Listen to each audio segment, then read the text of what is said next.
Selamat pagi, selamat datang di Ibadah Bahasa Indonesia Gereja ICA Surabaya.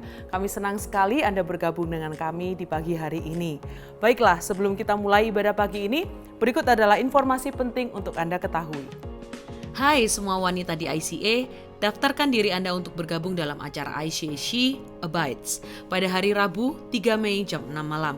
Kita akan berkumpul bersama dengan teman-teman lainnya untuk mendengarkan renungan yang menginspirasi dari Liz Hartensvold yang merupakan pastor dan pendiri gereja ICA. Acara ini gratis, jadi segera daftar dan ajak teman wanita Anda sebanyak-banyaknya. Bagi semua orang tua, daftarkan diri Anda hari ini untuk seminar Let's Talk, Parenting During the Teen Years and Beyond. Atau dalam bahasa Indonesia, Mari Bicara, Mendidik Anak di Masa Remaja dan Masa Selanjutnya, yang akan disampaikan oleh pembicara tamu dari Amerika, Sally Bowdoin. Acara ini akan diselenggarakan pada hari Jumat, tanggal 5 Mei di ICA West. Silakan mengundang para orang tua lainnya yang memiliki anak di usia remaja dan bersama-sama belajar menjadi orang tua yang lebih baik lagi.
Shalom, selamat pagi, selamat datang dan bergabung bersama kami dalam ibadah IC Bahasa Indonesia online pada hari ini.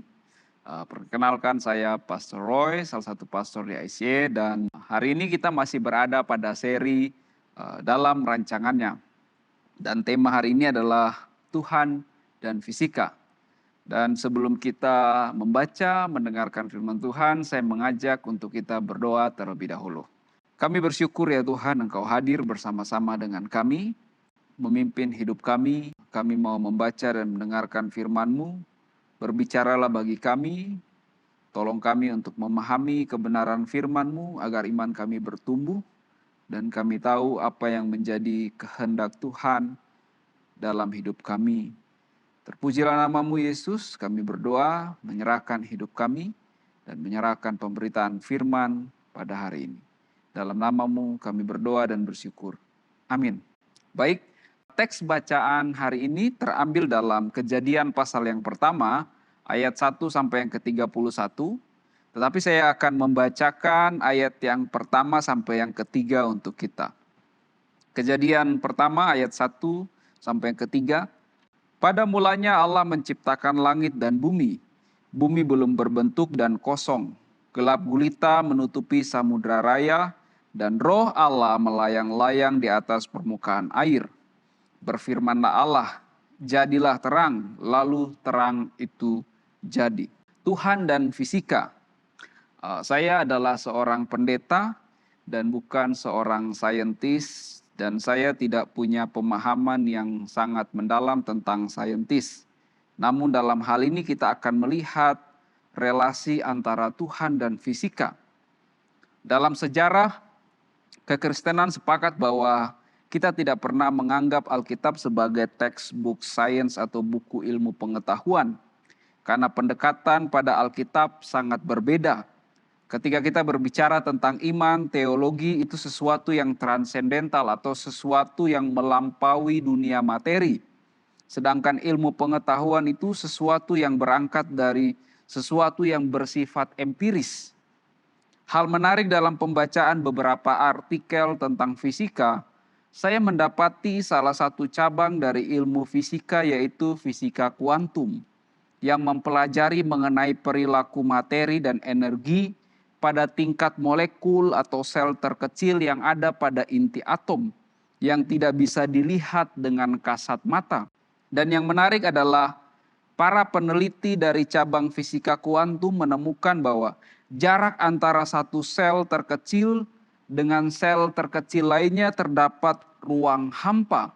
Ruang hampa itu sebagai pemisah satu sel dengan sel yang lain. Maka ketika satu sel yang lain akan bertemu dengan sel yang lain, itu harus ada yang namanya sesuatu yang tidak terikat pada hukum fisik, tidak terikat pada ruang dan waktu untuk mempertemukan sel-sel itu. Itu sebabnya secara sederhana fisika kuantum akan menjelaskan dengan gamblang bahwa kita, ciptaan, hanyalah sekelompok gelombang yang berasal dari gelombang yang jauh lebih besar. Jadi dalam fisika kuantum, kita semua ini sebetulnya pada awalnya tidak pernah ada. Dan satu-satunya yang ada adalah tidak pernah bisa kita pikirkan dan jauh lebih besar. Hal ini dapat dipahami dalam konsep iman kita yang disebut dengan transendensi iman. Bahwa segala ciptaan pada mulanya adalah nothing, lalu menjadi ada karena Allah menciptakan itu. Dan keberadaan Allah itu sendiri berada di luar jangkauan kita. Dan Allah yang besar yang kita sebut sebagai Tuhan. Bagi pemahaman Yahudi kuno, Tuhan digambarkan sebagai sesuatu deskripsi teologis dari makna kata Yahweh. Dulu saya ingat waktu mengikuti kelas bahasa Ibrani, kata Yahweh ini adalah kata yang tidak bisa kita baca. Dan untuk bisa membacanya perlu dikasih tanda hembus di atas kata Yahweh itu. Sehingga itu bisa dieja atau di-spell. Dan kata ini tidak punya arti karena itu adalah huruf mati semua. Dan bila diterjemahkan itu adalah tidak punya arti, artinya apa? No name. Kenapa no name? Karena filosofi Yahudi adalah memberi nama itu berarti menguasai. Memberi nama itu berarti bisa diatur dan bisa dikontrol. Tetapi ketika kita membaca kitab Kejadian pertama maupun kedua, kita akan menemukan Tuhan Sang Pencipta itu yang mengatur engkau dan saya, mengatur segala ciptaan. Dia yang memberi nama kepada manusia, kepada Adam dan Hawa. Dan manusia tidak memberi nama kepada Tuhan Sang Pencipta. Oleh sebab itu, kata Yahweh dimaknai dari kata haya atau ada yang bernama Sang yang tidak terbatas oleh ruang dan waktu. Atau Dia yang ada dan sudah ada dan tetap ada. Kalau dalam bahasa Wahyu, Alfa dan Omega. Keberadaan Tuhan yang tidak berawal dan tidak berakhir. Filosofi kuantum, fisika kuantum mengatakan bahwa harus ada yang tidak berawal dan tidak berakhir, lalu kemudian menghasilkan sesuatu yang punya awal dan punya akhir. Wahyu 1 ayat 8, Aku adalah Alfa dan Omega, firman Tuhan Allah, yang ada dan yang sudah ada dan yang akan datang, yang maha kuasa. Lalu apa relasi antara keberadaan Allah dengan penemuan dalam ilmu fisika kuantum tadi? Pertama, keadaan di luar Tuhan hanyalah kehampaan. Pada mulanya Allah menciptakan langit dan bumi. Bumi belum berbentuk dan kosong, gelap gulita menutupi samudra raya dan roh Allah melayang-layang di atas permukaan air. Pada mulanya adalah Allah sebelum ada ciptaan. Lalu ketika ada ciptaan di situ berbentuk kosong gelap gulita. Ini adalah gambaran dari kata bahasa Ibraninya dia menggunakan kata bara itu yang berarti kehampaan, kosong, kekacauan, ketidakteraturan. Lalu dalam ketidakteraturan, kehampaan, Allah hadir. Apa maknanya teks ini bagi engkau dan saya maupun bagi pembaca mula-mula? Ketika bangsa Israel yang berada di tanah Mesir, yang hidup sebagai orang buangan dan menjadi budak, dipersulit, menjadi pengungsi, tidak punya tanah. Mereka adalah orang-orang yang malang hidupnya. Hidup yang hampa, kacau, tidak punya masa depan dan tidak punya tujuan. Lalu kehadiran Allah membuat hidup mereka memiliki tujuan, memiliki pengharapan dan memperoleh janji tanah perjanjian. Karena Ia Sang Pencipta, Dia yang empunya langit dan bumi. Dan teks ini berarti mempunyai makna tersendiri bagi mereka. Dan itulah yang menjadi pengharapan dalam kehampaan hidup sebagai orang-orang yang ditindas di Mesir. Rasa hampa itu terjadi saat hidup mereka maupun hidup kita terpisah dari Tuhan. Berada di luar relasi dengan Tuhan. Perasaan hampa itu membuat hidup kita tidak terhubung dengan Allah maupun dengan ciptaannya, menjadi terhilang. Koneksi relasi dengan Allah sang pemberi hidup itu adalah kebutuhan dasar manusia dan semua ciptaan. Karena hidup kita dikatakan berasal dari Allah. Semua unsur yang terdapat dari hidup kita itu berasal dari Allah, dari ciptaan Allah. Bahkan kita hidup, nafas kita pun itu dari nafas Allah. Itulah yang dikatakan oleh firman Allah, Allah menghembusi. Saat kita terpisah dengan Allah, sumber dan pemberi hidup, maka perasaan hampa itu akan mengontrol hidup engkau dan saya. Dan penyebab dari rasa hampa itu diakibatkan oleh dosa. Dosa membuat relasi engkau dan saya menghancurkan hubungan kita dengan Tuhan menjadi terganggu. Dosa membuat Adam dan Hawa harus terusir dan terpisah dari Allah. Dosa membuat bangsa Israel harus kembali dihukum Allah dan dibuang ke Babel dan menjadi tawanan serta budak di Babel. Seperti nenek moyang mereka dahulu yang hidup di Mesir tanpa tujuan dan hidup yang hampa. Dan teks ini tidak hanya bermakna ketika mereka nenek moyangnya berada di tanah Mesir. Tetapi ketika bangsa Israel pun dibuang ke Babel, teks ini juga mempunyai makna. Kalian sudah menjauh dari Tuhan. Rasa hampa membuat engkau dan saya akan merasa kesepian dan kosong. Membuat engkau dan saya tidak dapat hidup berdampingan dalam kasih dan damai bersama manusia sesama dan ciptaan yang lain. Hampa yang diakibatkan oleh dosa membuat manusia tidak dapat hidup dalam relasi kasih. Dosa adalah sifatnya selalu merusak. Merusak keindahan, merusak keharmonisan, merusak relasi, dan tujuannya adalah kehancuran. Semua itu dapat terjadi dalam hidup kita saat kita menjauhkan diri dari Allah dengan terus hidup dalam kuasa dan kendali dosa.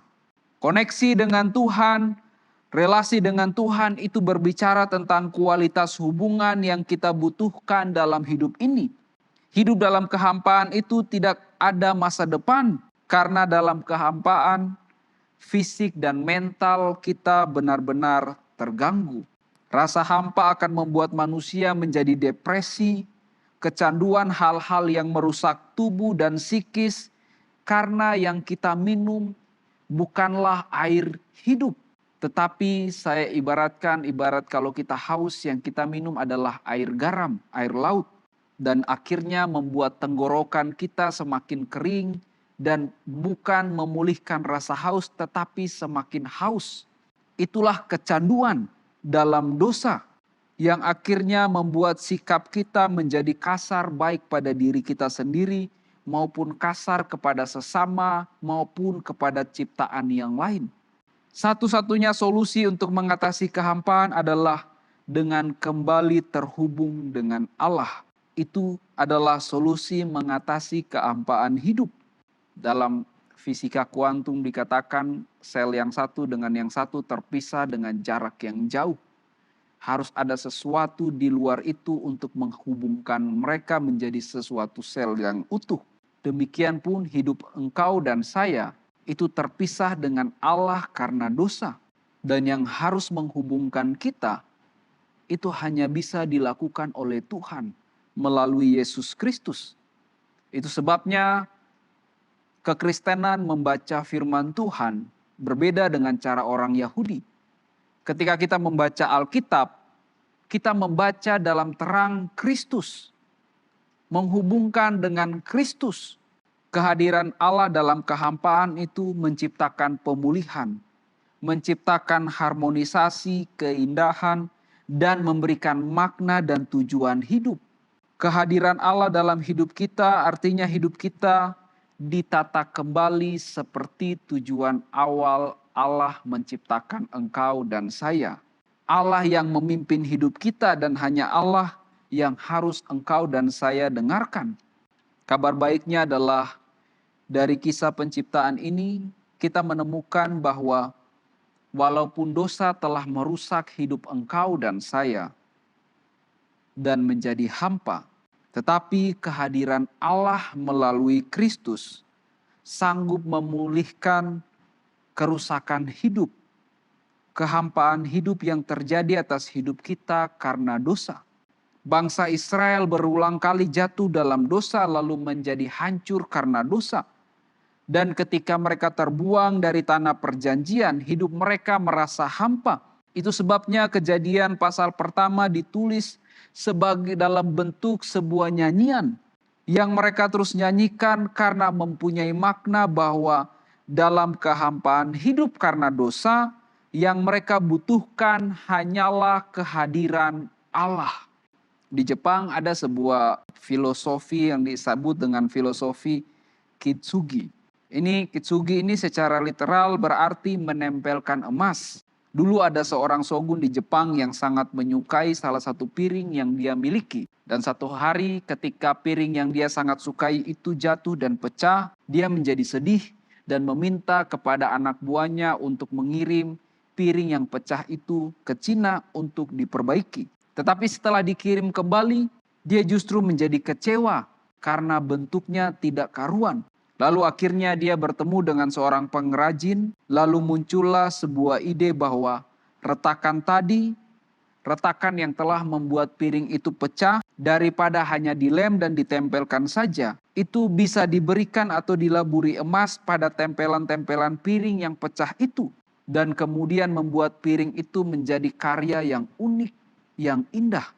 Ide ini kemudian menyebar dan menjadi salah satu kesenian tradisional di Jepang. Perhatikan ini, dosa membuat hidup kita, membuat hidup engkau dan saya hancur. Membuat engkau merasa bersalah, rasa tertuduh. Membuat hidup engkau dan saya kehilangan damai sejahtera. Membuat hidup engkau dan saya kehilangan sukacita dan kehilangan tujuan hidup. Lalu hidup kita yang mulai berdosa dan merasakan yang kehampaan ini, yang hancur karena dosa, itu kemudian dipertemukan kembali dengan kehadiran Allah. Kita yang hampa, yang hancur karena dosa, kehilangan kasih, lalu engkau dan saya memperoleh kasih itu kembali dari Tuhan melalui Kristus. Hidup engkau dan saya kemudian dipulihkan dari kehancuran hidup, lalu menjadi indah kembali. Seperti piring yang pecah, yang direkatkan dan ditaburi emas pada retakan-retakan yang retak itu.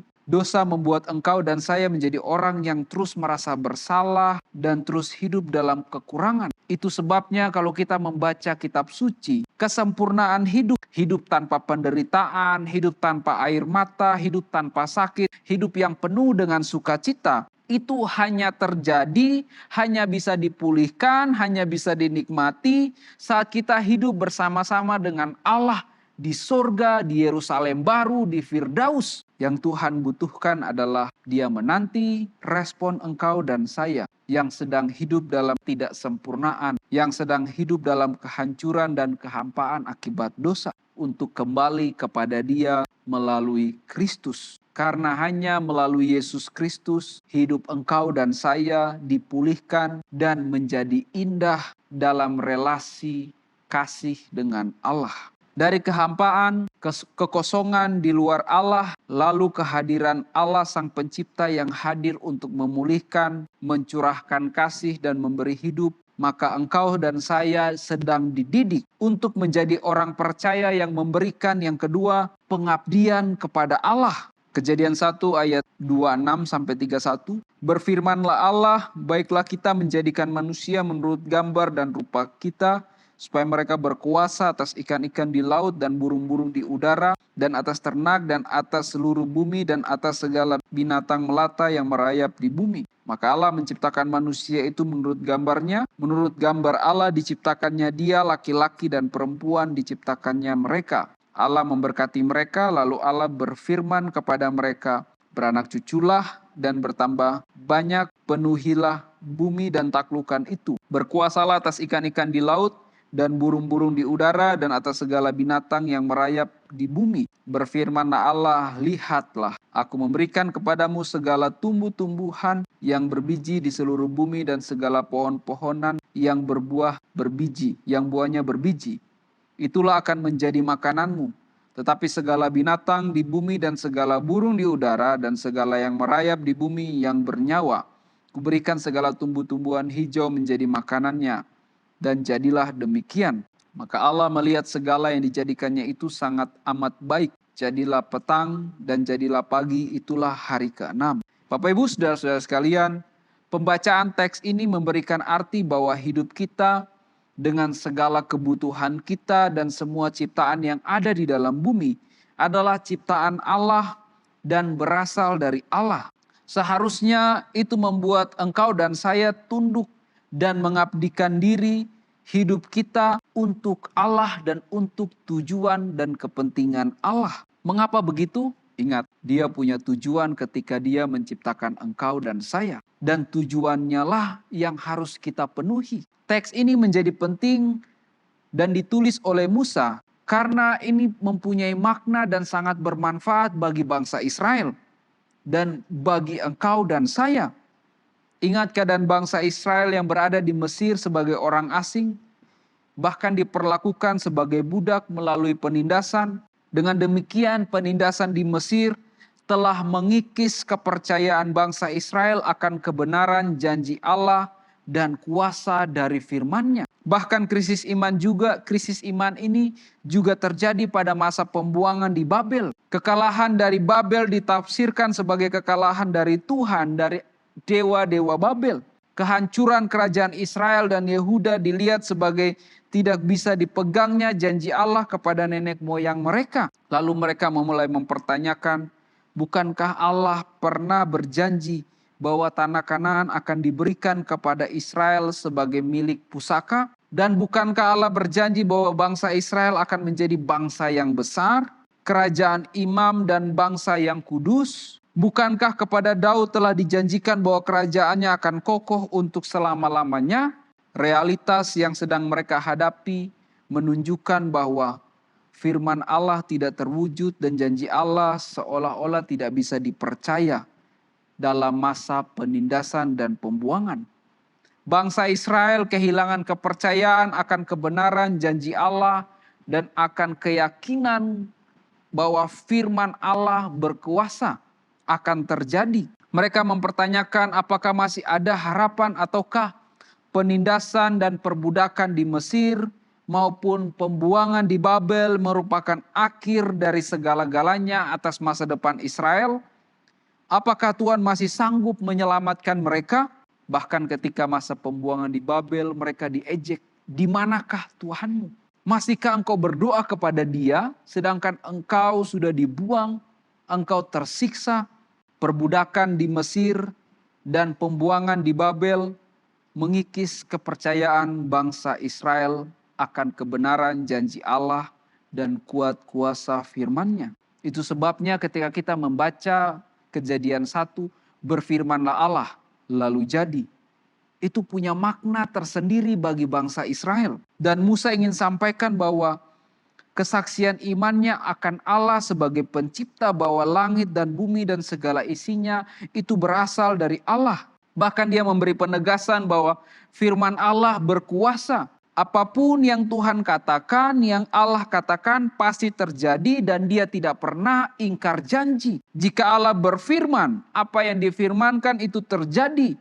Berfirmanlah Allah 8 kali.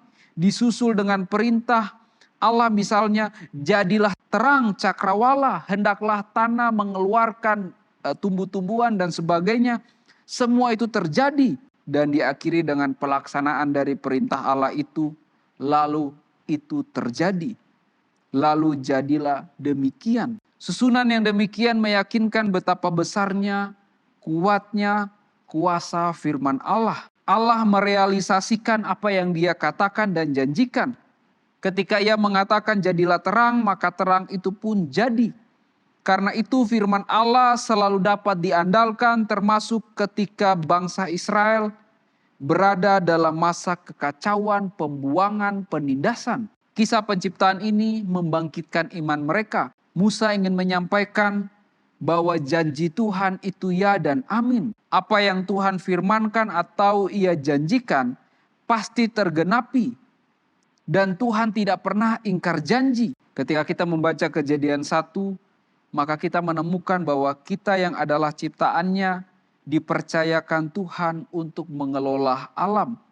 Menjadikan alam sebagai medan pengabdian kita kepada pencipta. Bukan mengabdi kepada alam, harta dan benda. Tetapi engkau dan saya harus mengabdi kepada Allah. Karena hidup kita dan segala yang menunjang kehidupan kita itu berasal dari Allah, bersumber dari Allah, dijadikan oleh Allah. Otoritas atas ciptaan juga dan kepercayaan Allah kepada kita untuk mengelola dan mengatur serta menguasai itu juga dari Allah. Bangsa Israel diminta untuk harus mengabdikan dirinya kepada Allah, Sang Pemberi hidup, Sang Pencipta. Bukankah hal-hal seperti berkat, kekayaan, kesehatan, kesembuhan harusnya membuat engkau dan saya semakin mengenal dan mengasihi Allah. Sebab semuanya itu hanyalah alat dan sarana untuk membuat engkau dan saya lebih tahu, lebih mengenal, dan pada akhirnya kembali kepada Allah. Ketaatan pada Allah akan terlihat saat engkau dan saya mengalami guncangan hidup. Contohnya ketika saya membawa sebuah mug atau tumbler, lalu saya katakan kepada Bapak Ibu, saudara-saudara sekalian bahwa di dalam tumbler ini isinya sirup. Dan Bapak Ibu percaya karena belum melihat isinya. Jadi kapan Bapak Ibu tahu bahwa di dalam tumbler yang saya bawa itu benar-benar adalah sirup? Ketika isinya keluar atau tumpah keluar karena goncangan. Kalau isinya sirup, digoncang tetap keluarnya sirup dan bukan kopi. Perhatikan, semua orang bisa mengklaim isi hidupnya apa? Silakan. Tetapi goncangan kehidupan akan membuktikan apa yang keluar apakah sama dengan klaim kita atau tidak. Ketika kita tidak sanggup mengabdikan hidup kita kepada Tuhan, itu akan terlihat dari hidup penyembahan kita sehari-hari. Siapa yang engkau sembah? Apakah ciptaan, harta benda, dan semuanya itu akan terlihat saat goncangan hidup oleh pergumulan dan penderitaan menghampiri hidupmu dan hidupku. Kalau kita tidak sungguh-sungguh mengabdikan diri kepada Tuhan, maka kita tidak pernah bisa merasakan hadirat Tuhan. Kita tidak pernah bisa tunduk dan mengabdi kepada Tuhan. Ketika engkau dan saya mengalami pergumulan hidup yang berat, maka Kejadian 1 membuka mata kita, membuka mata umatnya, siapa sebenarnya yang berkuasa dan berdaulat atas hidup ini. Ketika umat Tuhan ditindas di Mesir, lalu pada masa tertentu kembali dibuang ke Babel karena dosa dan tidak mau tunduk dan mengabdi kepada Allah, lalu dalam keputusasaan mereka menyanyikan kembali Kejadian 1 yang membangkitkan iman mereka. Bahwa yang berkuasa, yang berdaulat bukanlah para penguasa dunia. Yang berkuasa dan berdaulat bukanlah para pemegang kekuasaan politik. Yang berkuasa, yang berdaulat bukanlah para raja-raja. Yang sebenarnya berkuasa dan menentukan hidup dan mati adalah Allah, Bapa di surga.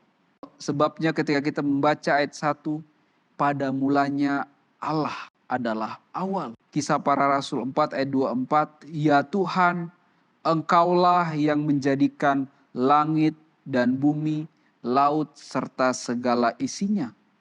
Ungkapan ini adalah doa yang membuat kita sadar bahwa hidup dan mati bukan ditentukan oleh manusia seberapa besar pun kekuasaan kemampuannya. Tetapi semuanya itu adalah kedaulatan Allah.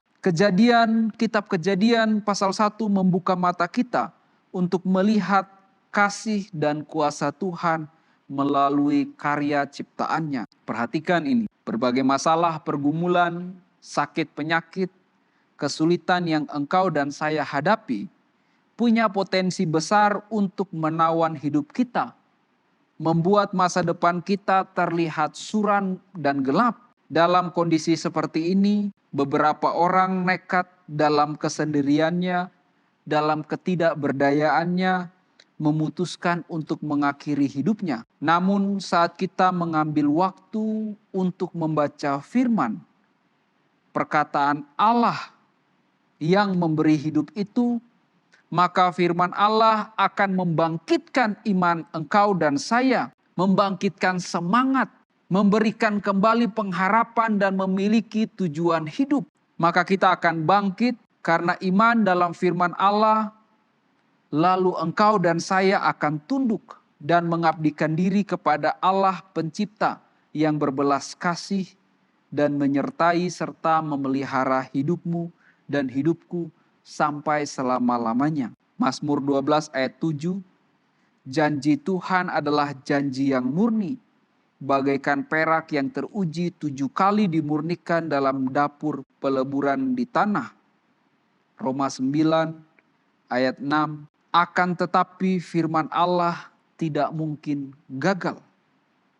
Roma 9 ayat 28, sebab apa yang telah difirmankannya akan dilakukan Tuhan di atas bumi sempurna dan segera. Amin. Mari kita tundukkan kepala, kita berdoa. Ya Tuhan, kami bersyukur untuk firman-Mu. Melalui firman-Mu kami diingatkan kembali bahwa kehidupan di luar Engkau adalah kehidupan yang hampa, kehidupan yang tidak berguna, kehidupan yang tidak memiliki tujuan, kehidupan yang tersiksa. Oleh sebab itu ya Tuhan, kami tidak ingin hidup kami terus dikuasai oleh kuasa dosa. Kami tidak ingin kembali kepada manusia lama, kepada dosa-dosa yang telah kami lepaskan. Kami mau fokus hidup kami kepada Engkau ya Tuhan. Di dalam Engkau kami menemukan tujuan hidup.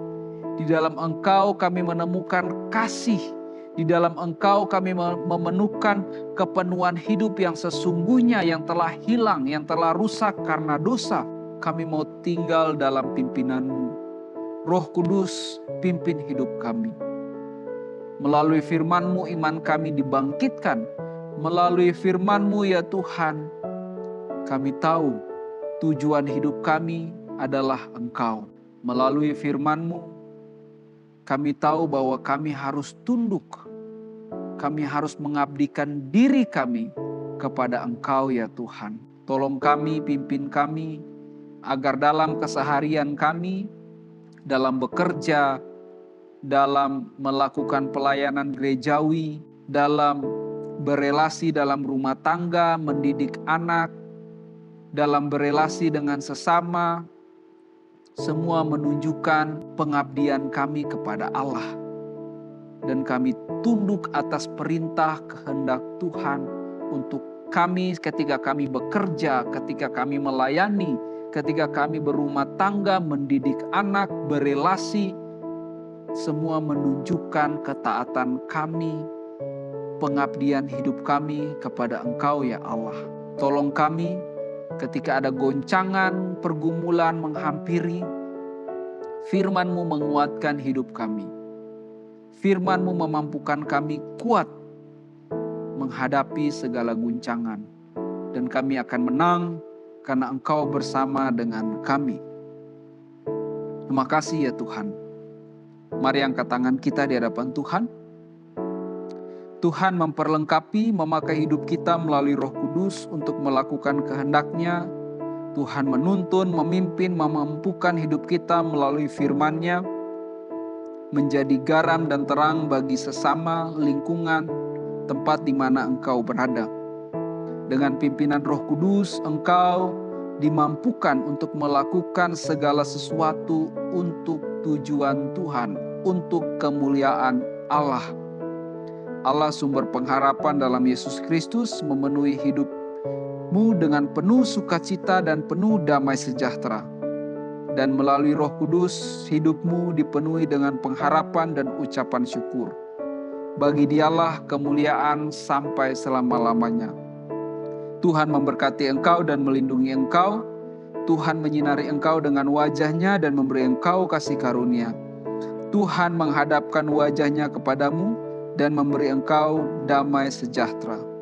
Dalam nama Tuhan Yesus, kami berdoa dan bersyukur. Amin. Selamat hari Minggu, Tuhan Yesus memberkati dan sampai jumpa di ibadah selanjutnya.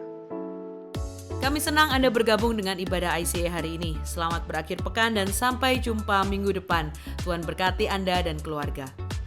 Hai semua wanita di ICA, daftarkan diri Anda untuk bergabung dalam acara ICA She Abides pada hari Rabu 3 Mei jam 6 malam. Kita akan berkumpul bersama dengan teman-teman lainnya untuk mendengarkan renungan yang menginspirasi dari Liz Hartensvold yang merupakan pastor dan pendiri gereja ICA.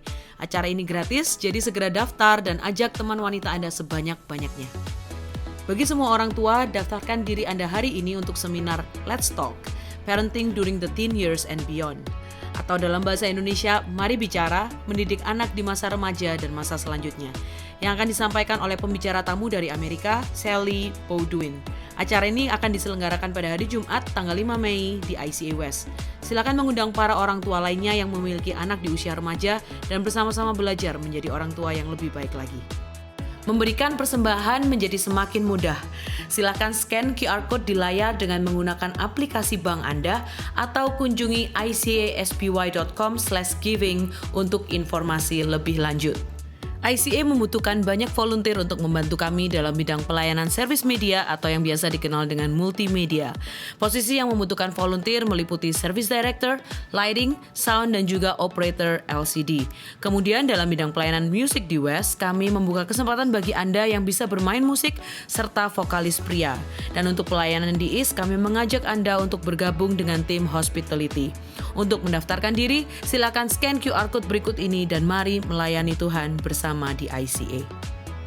Kelompok kecil adalah cara terbaik untuk terhubung dan bertemu dengan lebih banyak teman di ICA. Apabila Anda belum tertanam dalam komunitas Go Group di ICA, silakan kunjungi website ICA atau buka dari aplikasi Church Center untuk menemukan Go Group yang tepat bagi musim kehidupan Anda saat ini.